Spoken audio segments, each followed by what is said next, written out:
Hi everyone. This video is going to be an overview on how to do kneeling bridges.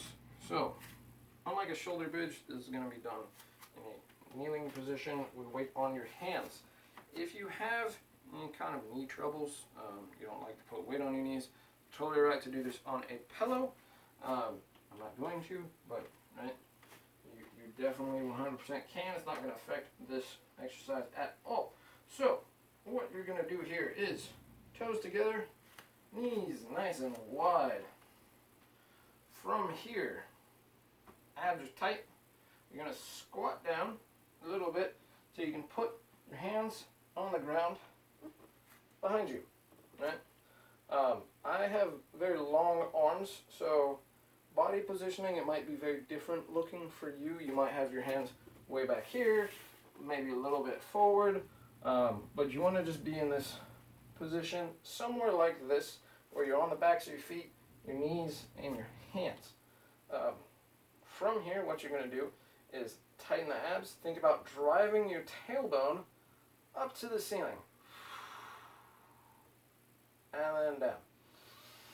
Big inhale. Exhale.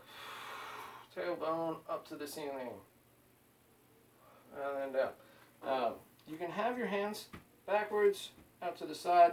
I wouldn't advise a forward position with the hands, because that's a lot of tension in the wrist as you're going upwards.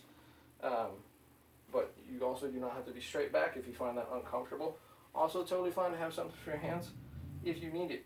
The goal here is to work on that hip drive, finding the glutes, squeezing them real hard, feeling a lot of tension in the hip flexors and the quads on both legs as you push up.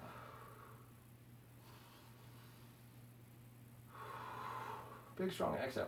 Now, if you want to try to make this a little bit more challenging, you can get into a neutral alignment with your legs. So instead of toes wide or toes together, knees wide, you can think parallel at hip width. And then it's the same thing. You're coming down, squeezing the glutes, pushing that up, getting that tension. Really try to avoid having your low back arch. So a real strong curve here. As you're getting up. The goal here is to think about taking your pelvis and pushing that bottom part of your pelvis upwards, because that's what's going to get that strong glute squeeze. Now, if you just think about, oh, move my hips up, you're going to get that big curvature in your chest, arching the back, pushing that way, instead of trying to lead with your hips to get that really strong stretch. As another option, if you really want to, if you're enjoying this a lot, you feel a lot of stretch in it, you can try out a third way. That's probably not going to be included in the write-ups.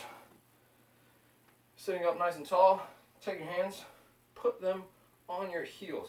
You have to be able to comfortably sit in this position with the toes flexed. So if you can't comfortably sit like this, do not try this, because it's going to put even more weight on your toes. But right, you're here, and then you just push into your heels, do the same kind of hip drive. Right? This is just a different way to do it. Different body angle, different hip positioning relative to the knee bend.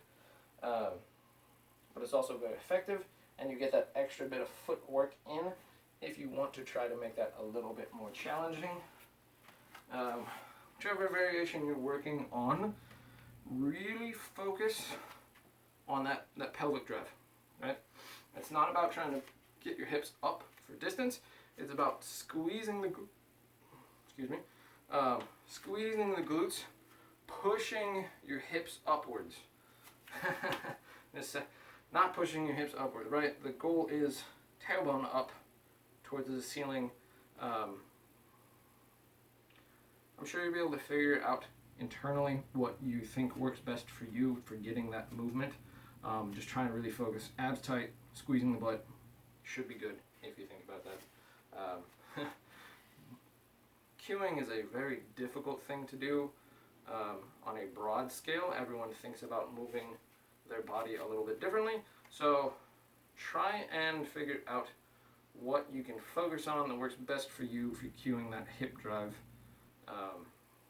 There's a lot of different options.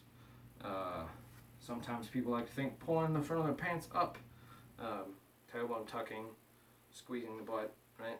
whatever you find that works best for you, consciously drive through the hips. So try it out. It's really good. Stretch hip flexors and quads, and I think that's about it.